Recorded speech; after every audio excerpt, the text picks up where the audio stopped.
اللہ فرماتے ہیں کچھ لوگوں کا دعویٰ ہے کہ ہم اللہ اور آخرت پر ایمان رکھتے ہیں، حالانکہ وہ ایمان نہیں رکھتے، دعویٰ کرتے ہیں، نفاق کا مظاہرہ کرتے ہیں، منافقت کرتے ہیں۔ جو اللہ کو ماننے والا ہوتا ہے اس کا رنگ اور ہوتا ہے، جس کو پتا ہوتا ہے قیامت کے دن اللہ کے حضور کھڑے ہونا ہے، اس کے اعمال یہ نہیں مانتے، کہتے ہیں ہم مانتے ہیں، پر مانتے دعویٰ ہے کہ ہم مانتے ہیں آخرت کو بھی اور اللہ کو بھی، پر نہیں مانتے۔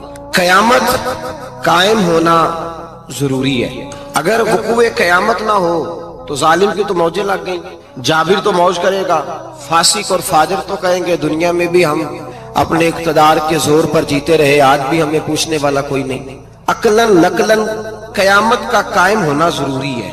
قیامت قائم ہوگی تو مظلوم کو اس کے ظلم پر داد رسی کی جائے گی اور ظالم کو سزا ملے گی۔ ایک آدمی ساری زندگی دنیا کے اندر لوٹ مار کرتا رہا، دھوکہ فریب فراڈ کرتا رہا، اس کی راتیں شراب و کباب میں گزر گئیں، وہ مرے اور بات ختم ہو گئی، ٹھیک ہے موج کر کے چلا گیا۔ ایک آدمی ساری زندگی اس نے اللہ تبارک و تعالیٰ کی رضا کے لیے اپنی نظر کی حفاظت کی، زبان کی حفاظت کی، یہاں تک کہ دل کی بھی حفاظت کی، وہ بھی مرے تو معاملہ ختم ہو گیا۔ اس طرح تو پھر سرکش کا کچھ بنے گا ہی نہیں، نظام زندگی ساری اس کی سوچ ختم ہو کے رہ جائے گی اگر قیامت قائم نہیں ہوتی۔ قیامت کا قائم ہونا حق ہے، اس لیے قرآن مجید نے ایک جگہ پہ نہیں 20 جگہ پہ یہ بیان فرمایا ہے کہ قیامت ضرور قائم ہے، قیامت، اور وہ قائم ہو کر اپنے سارے لوازمات سمیت قائم ہوگی۔ میرے نبی پاک صلی اللہ علیہ وسلم نے فرمایا مظلوم کو حق ملے گا، ظالم کو سزا ملے گی۔ جابر اس دن اللہ کی بارگاہ میں رسوا کیے جائیں گے، جن پر جبر کرتے رہے انہیں اللہ کے حضور سے عطا کیا جائے گا۔ قیامت کا وقوع ہونا ضروری ہے، اور قیامت تو جب قائم ہوگی تب ہوگی۔ دنیا میں بھی ایسا ہوتا ہے، ظلم کا انجام ٹھیک نہیں ہوتا، جبر کا انجام، جھوٹ کی زندگی لمبی نہیں ہوتی، دھوکے فریب فراڈ ملمہ سازی، ان چیزوں کی عمریں اللہ نے تھوڑی رکھی ہیں۔ وقتی طور پر ظالم کو، دھوکے باز کو، جابر کو جو مہلت ملتی ہے وہ سمجھتا ہے میری سیاست کام کر رہی ہے، وہ سمجھتا ہے میں بڑا دانا ہوں، بڑا چالاک ہوں، دیکھ لو اتنے ظلم کے، جبر کے، دھوکے کے باوجود بنا ہوا ہوں۔ حالانکہ اللہ کی طرف سے اسے مہلت ملتی ہے اور بڑا ہی مہربان ہے۔ مہلت اس طرح دیتا ہے کہ میرے نبی پاک علیہ السلام نے فرمایا جب میرا مسلمان نیکی کرتا ہے تو اللہ فرشتوں سے فرماتا ہے 70 گنا بڑھا کے لکھ لو اس کی نیکی، 70 گنا، اور جب گناہ کرتا ہے تو اللہ فرماتا ہے ٹھہر جب ابھی لکھنا نہ، اسے ٹائم دو۔ یا اللہ کتنا؟ فرمایا 24 گھنٹے تو دو، ہو سکتا ہے توبہ کر لے، یہ اس کی مہربانی ہے۔ اب وہ جو اللہ نے مہلت دی ہے نا کہ شاید توبہ کر لے، لوگ سمجھتے ہیں میری چالاکی کی وجہ سے نظام سیٹ چل رہا ہے، میں بڑا تیز ہوں، 2 4 5 باتیں بولتا ہوں سب صحیح ہو جاتا ہے۔ لوگ اس کو اپنی دانائی سمجھ لیتے ہیں، حالانکہ وہ اللہ کی طرف سے۔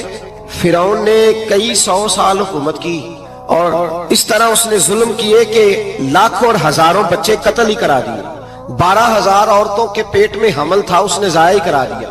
جب حضرت موسیٰ علیہ السلام اپنی قوم کو لے کے نکلے، رستے میں دریا آ گیا، فرعون پیچھے لگا ہوا تھا، وَإِذْ فَرَقْنَا بِكُمُ الْبَحْرَ فَأَنْجَيْنَاكُمْ، اللہ فرماتے تمہارے لیے میں نے دریا کو پھاڑا اور تمہیں نجات دے دی، وَأَغْرَقْنَا آلَ فِرْعَوْنَ، اور فرعون کو غرق کر دیا، وَأَنْتُمْ تَنْظُرُونَ، تم کھڑے دیکھ رہے تھے۔ اب جب حضرت موسیٰ دریا کے کنارے پہنچے تو فرعون بھی پیچھے آیا۔ فرعون لوگوں سے کہا کرتا تھا کہ میں کہتا ہوں تو دریا چلتا ہے، میں کہتا ہوں تو ہوائیں آتی ہیں، میرے حکم کے پابند ہے سارے۔ جاگ رہے نا اب حضرات، غور فرمائیے گا بات پر۔ دعویٰ تھا اس کا کہ میں کہتا ہوں تو نظام زندگی چلتا ہے۔ اب جب دریا کے کنارے پہنچی حضرت موسیٰ علیہ السلام تو اللہ نے حکم دیا کہ آپ عصا ماریں۔ جناب موسیٰ نے عصا مارا، 12 رستے بن گئے۔ اب حضرت موسیٰ کی قوم گزر رہی تھی تو فرعون سے پوچھنے لگے کہ تو کہتا تھا میرے حکم سے چلتا ہے، تو وہ تو حضرت موسیٰ نے ڈنڈا مارا ہے تو رستہ بن گیا ہے۔ باز نہیں آتا انسان باز بنے بڑے ہیں، اس کے پاس بڑی دلیلیں ہیں، جھوٹ سچ بول کے اپنے آپ کو مطمئن کرتا ہے، آخر دم تک تبدیل ہونے کو تیار نہیں ہوتا، دلیلیں گھڑتا رہتا ہے، بناتا رہتا ہے، شور کرتا ہے جان بوجھ کے۔ بھئی تو کہتا تھا میرے چلانے سے چلتا ہے، تو باز ابھی بھی نہیں آیا، کہنے لگا میں نے ہی حکم دیا ہے کہ ذرا پھٹ جا، مجھے یہ زندہ چاہیے۔ باز رسی جل گئی، بال کہنے لگا میں نے ہی کہا ہے دریا کو کہ یہ مجھے زندہ چاہیے، میرے بھاگے ہوئے ہیں تو اس لیے پھٹا ہے، تو آؤ میرے ساتھ دریا کراس کریں۔ تو پتا تو ان کو بھی تھا نا جتنا تو رب بنا ہوا ہے، پتا تو تھا، سارے جانتے تھے۔ کہنے لگے تو پہلے کراس کر، اگر تو بچ گیا تو ہم بھی پیچھے آتے ہیں۔ اب چاروں ناچار۔ ایک روایت تو یہ ہے کہ یہ جب خدائی کا دعویٰ کرتا تھا نا، تخت پہ بیٹھا ہوتا تھا، تو ایک دن حضرت جبریل آئے اس کے پاس انسانی شکل میں، تو کہنے لگے میں بڑی دور سے آیا ہوں تو ایک مسئلہ پوچھنا تھا. کہا پوچھو. کہنے لگے ایک غلام تھا کسی بادشاہ کا, تو بادشاہ نے اسے تھوڑی دیر کے لیے ایک علاقے کی سربراہی دے دی. کتنی دیر کے لیے؟ کتنی دیر کے لیے ہمیں سربراہیاں ملتی ہیں؟ کیوں جی؟ تھوڑی دیر کے لیے ملتی ہے نا. تھوڑی دیر کے لیے سربراہی دے دی ایک غلام کو. ذرا بات کو سمجھیے. حضرت جبریل پوچھتے ہیں, کہتے ہیں سربراہی مل گئی, اب وہ مالک ہی بن کے بیٹھ گیا ہے, وہ بات ہی نہیں سنتا. اس کو تھوڑی دیر کے لیے بنایا تھا, وہ تو خدائی کا دعویٰ کرنے لگا ہے. آپ بتائیں اس کا انجام کیا ہونا چاہیے؟ یہ مسئلہ پوچھنے آیا ہوں. تو فرعون کہنے لگا اس کا انجام یہ ہے کہ اسے پانی میں گوتے دے دے کے مار دے. انجام کیا ہے؟ بولیے بولیے, کیا انجام ہے؟ کیا انجام ہے جی؟ پانی میں. اللہ اکبر, اپنی سزا تجویز کر رہا ہے. اس کی سزا کہ اسے پانی میں گوتے دے دے کے مارو ظالم کو. اسے تھوڑی دیر کے لیے بنایا تھا اور وہ چھائی گیا ہے, قبضہ ہی کر گیا ہے. حضرت جبریل کہنے لگے جی آپ لکھ کے دے دیں گے؟ کہنے لگا لاؤ لکھ دیتے ہیں. لکھوا لیا. جناب جبریل رکا لے کے تشریف لے گئے. اب جب فرعون دریا میں آیا نا تو اللہ نے حکم دیا مل جا. جب دریا ملا چیخنے لگا تو حضرت جبریل آئے, کہنے لگے تیرا ہی فتویٰ ہے, یہ تیری سزا ہی ہے نا. ہم بھی بڑی سزائیں تجویز کرتے ہیں. یہ جھوٹا ہے جی, اس کا تو فلانا علاج ہونا چاہیے, تو اگر تو جھوٹ بولے تو یہ فلانا بڑا جاور ہے جی, اس کے ساتھ اس طرح ہونا چاہیے, تو اگر تو یہ کام کرے تو جو سزا تو لوگوں کے لیے تجویز کر رہا ہے تو اپنے بارے میں بھی سوچ. اب جب گوتے آئے نا, آخری وقت دیکھا وہ فرعون جو کہتا تھا میری مرضی سے دریا چلتا ہے. علامہ ساوی نے تفسیر ساوی میں لکھا ہے تڑپ کے رونے لگا. جب یہ مزاج ہے, ایک دفعہ اوپر آتا ہے آدمی جب دریا میں جاتا ہے, اوپر آیا تو چیخنے او میرے حواریو خدا کا واسطہ مجھے بچاؤ. کہنے لگے تو کہتا تھا میری مرضی سے چلتا ہے. بے بسی ہے, تڑپتا ہے, روتا ہے. وارث شاہ مان کری نہ وارثہ دا, رب بے وارثہ کر کے مار دائی. تڑپ رہا ہے, چلا رہا ہے, کوئی مدد کو نہیں پہنچتا. اب جب آخری گوتا آیا تو کہنے لگا آمنا بے رب موسیٰ و ہارون, میں موسیٰ کے رب کو بھی مان گیا, ہارون کے رب کو بھی. اللہ نے فرمایا نہیں, اب تیرا ماننا قابل قبول ہے. اس وقت ماننا تھا جب تجھے مہلت دی تھی, جب تو جوان تھا.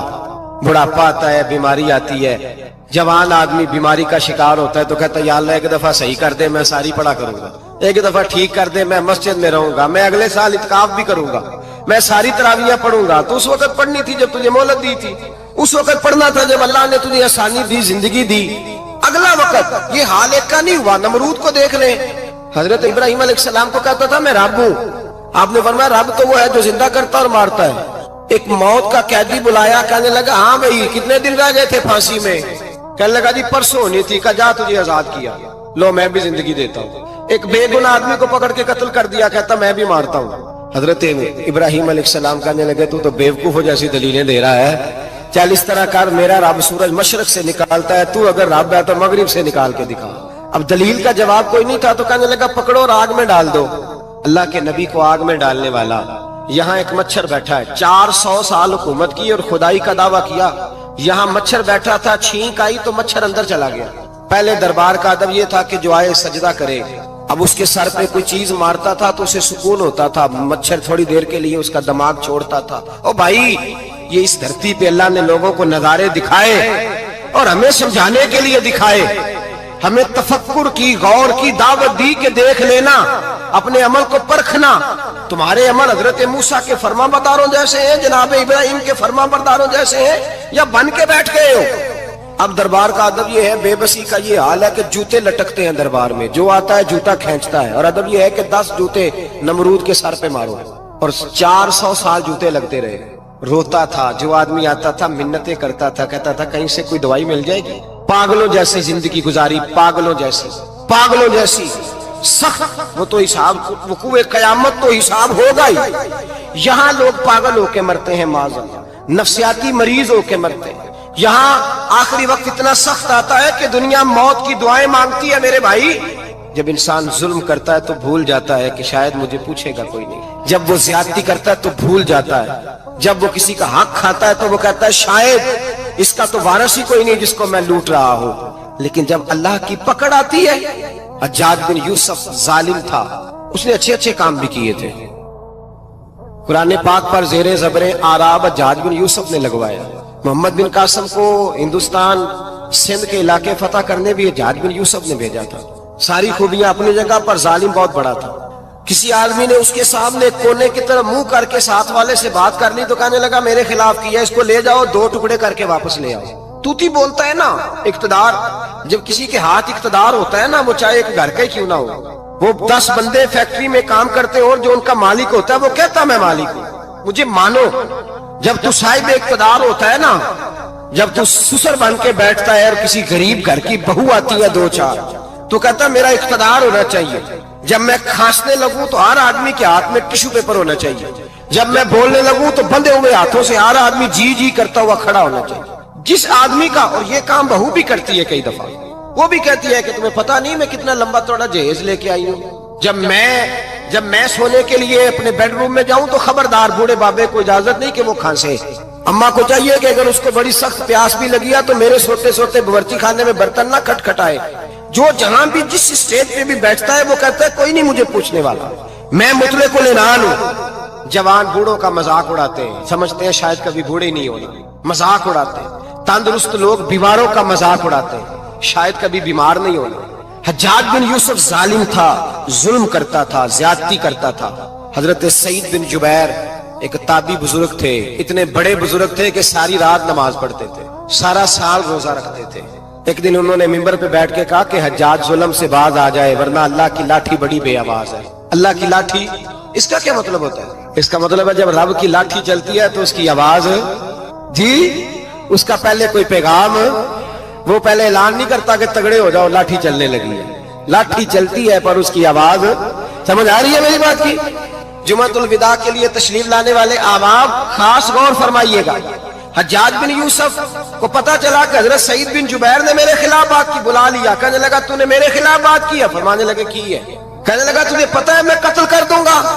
آپ فرمانے لگے نہ تو زندگی کا مالک ہے نہ موت کا مالک ہے، تو کیسے قتل کر؟ کہنے لگا تجھے پتا ہے میرا؟ فرمایا میں نے تجھے نہیں، میں نے تو کئی شداد، کئی حماد، کئی قارون، کئی فرعون، کئی نمرود دیکھے، کئیوں کی داستانیں سنی، تو کون ہے؟ تو چھوٹا سا ہے۔ ایک جملہ ہے ملا جلال الدین رومی کا، بڑے درویش تھے، ایک بات کہہ گئے، کہنے لگے نمرود جتنے پیسے نہیں، فرعون جتنی حکومت نہیں، قارون جتنی دولت نہیں، ورنہ فرمانے لگے میرے زمانے میں بھی کئی لوگوں کا خدا بننے کو دل کرتا ہے، کئی لوگوں کا دل کرتا ہے، لیکن نمرود جتنے پیسے، فرعون جتنی طاقت اور قارون جتنی دولت نہیں، ورنہ ہو سکتا ہے لوگ دعویٰ کر جائیں معاذ اللہ ثم معاذ اللہ۔ یہ آج سے کئی 100 سال پہلے وہ کہہ رہے ہیں، آج تو حالات بڑے ابتر ہیں، اس کی نسبت خطرناک۔ فرمانے لگے حضرت سعید بن جبیر تو زندگی موت کا مالک نہیں، کہنے لگا پکڑو، قتل کرو اسے، لے جاؤ۔ جب پکڑ کر کھینچ کر لے جا رہے تھے نا تو حضرت سعید بن جبیر مسکرانے لگے۔ ظالم کے سامنے مسکرائے تو اس کو بڑا غصہ آیا، یہ میرا مذاق اڑاتا ہے؟ بلا لیا، ادھر آؤ، کیوں مسکرا رہے ہو، کیا ہوا؟ تو حضرت سعید بن جبیر کہنے لگے میں مسکرا رہا ہوں تیری بیوقوفی پر اور اپنے اللہ کی دی ہوئی ڈھیل پر، میں مسکرا رہا ہوں کہ یا اللہ کیا بات ہے، کیا تیرا شان ہے، کیسے لوگوں کو ڈھیل دی ہوئی ہے، میں مسکرا رہا ہوں تیری بیوقوفی پر کہ تو سمجھتا ہے شاید مجھے پوچھنے والا کوئی نہیں۔ کہنے لگا اس کو باہر نہ لے جاؤ، میرے سامنے قتل کرو۔ ٹھیک ہے جی، قتل کرنے لگے تو حضرت سعید بن جبیر نے منہ کعبے کی جانب کر لیا، انی وجہت وجہی للذی فطر السماوات والارض حنیفا وما انا من المشرکین۔ جب آپ نے یہ آیتیں پڑھی نا کہ میں نے منہ کر لیا ہے اپنے رب کی جانب، کرو مجھے قتل، کہنے لگا نہیں نہیں، اس کا منہ پھیرو، کعبے کی طرف ہو کے قتل نہ ہو، ہے ظالم پر پاگل ہو گیا ہے۔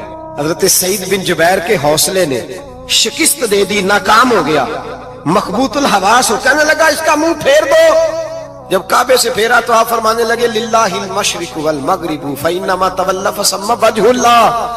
اللہ فرماتا ہے تو مشرق اور مغرب سارا ہی اللہ کا ہے، جدھر بھی منہ کرو گے ادھر اللہ ہی اللہ ہے، جدھر بھی منہ کرو گے ادھر اللہ ہی اللہ ہے، چاروں جانب پھیر دے، جدھر منہ پھیرنا ہے تو نے پھیر دیا منہ۔ حضرت سعید بن جبیر کے گلے پہ خنجر رکھا تو آپ نے ہاتھ اٹھائے، کہنے لگے اے اللہ میرے بعد اسے کسی اور پر مسلط نہ کرنا، میرے بعد کسی اور پر مسلط نہ، بس میں آخری ہوں۔ جب آپ ذبح ہوئے تو اتنا خون نکلا، اتنا خون نکلا کہ لوگ کہتے ہیں جتنا اونٹ کے وجود سے نکلتا، تر ہو گیا سارا اس کا دربار۔ ایک سمجھدار آدمی کو بلا کے کہنے لگا اتنا خون میں نے پہلے کبھی، میں نے بڑے بندے قتل کرائے ہیں پر اتنا خون نہیں نکلا۔ تو وہ کہنے لگے لوگ مر جاتے، مرتے وقت ڈر جاتے ہیں، سہم جاتے ہیں، خون سکڑ جاتا ہے، لگتا ہے یہ شخص جب دنیا سے گیا ہے تو ڈٹ کے گیا ہے، یہ ڈٹ کے گیا ہے دنیا سے۔ حجاج بن یوسف رات کو سویا،